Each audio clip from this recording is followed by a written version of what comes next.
One day, in a small town, a local philosophy professor known for his unique teaching methods made a special visit to a primary school. The day of his visit, he arrived in a classroom, an intriguing glint in his eyes, and a large empty glass jar tucked under his arm. This caught the kid's attention instantly. With an air of playful mystery, it was clear this wasn't going to be your usual school day. He placed it on the table in front of everyone, and then, from under the table, he brought out a pile of large stones, each about the size of a fist. Carefully, he began placing these stones into the jar, one by one, until he could fit no more.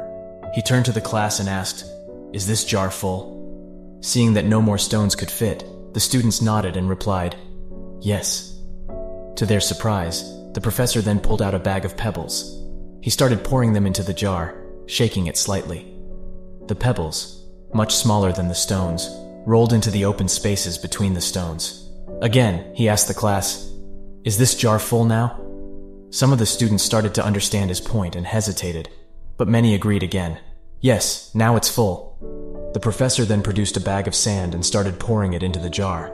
The tiny grains filled all the remaining interstitial spaces between the stones and pebbles. For the third time he asked, "Is the jar full now?" The students, catching on, responded, "Probably not." Lastly, the professor pulled out a jug of water and poured it into the jar, saturating the sand. Only then did he agree that the jar was indeed full. He looked at his students and explained, "I want you to realize that this jar signifies your life. The stones are the important things, your family, health, and friends. Things that if everything else was lost and only they remained, your life would still be full. The pebbles are the other things that matter. Your job, your house, your car. The sand represents the small stuff, the trivial things." He continued, "If you put the sand or the pebbles into the jar first, there's no room for the stones. The same goes for life. If you spend all your time and energy on the small stuff, the daily to-dos, and the mundane tasks, you'll never have room for the things that truly matter most. The stones are those things critical to your true essence and happiness. They represent spending quality time with your loved ones, caring for your health, but also pursuing your dreams and passions. If you don't prioritize these, you may find at the end that you've left out the most important parts of your life." He then concluded powerfully, "Make sure you put the stones in first. They are your foundation, your main pillars. They are your family, your health, your dreams. Don't let the pebbles or the sand, the secondary tasks, the routine, the trivialities, take precedence over them. At the end of your journey, it is the stones that will weigh the most in your jar of life, defining its value and meaning. Let your life be driven by the things that enrich your spirit, that fulfill your soul, and that matter the most. The rest is just pebbles and sand."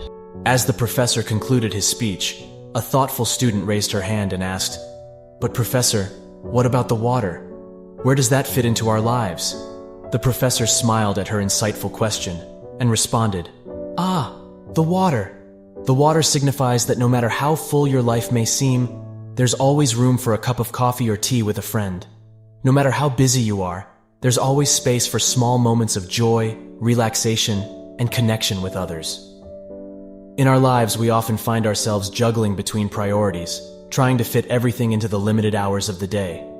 We get so caught up in the hustle and bustle, the small tasks, that we sometimes forget what truly matters.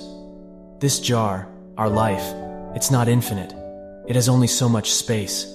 If we choose to fill it first with sand and pebbles, the mundane and the peripheral, we leave no room for the stones, the things of real value and meaning. So I urge you, focus on your stones first. Your family, your health, your passions, and your dreams. These are the aspects of your life that, when everything else is stripped away, will still leave you fulfilled and content. Take care of these precious stones first. Make time for those you love and care for. Nurture your physical and mental well-being. Pursue your passions fearlessly.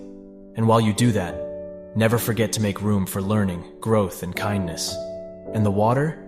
That's the unexpected, the unplanned. That's the coffee with a friend, the spontaneous laughter, the shared moments of joy. Even when life seems so full, there's always room for these. There's always space to connect, to relax, to simply be. The pebbles and the sand, they'll fit in around the important stuff.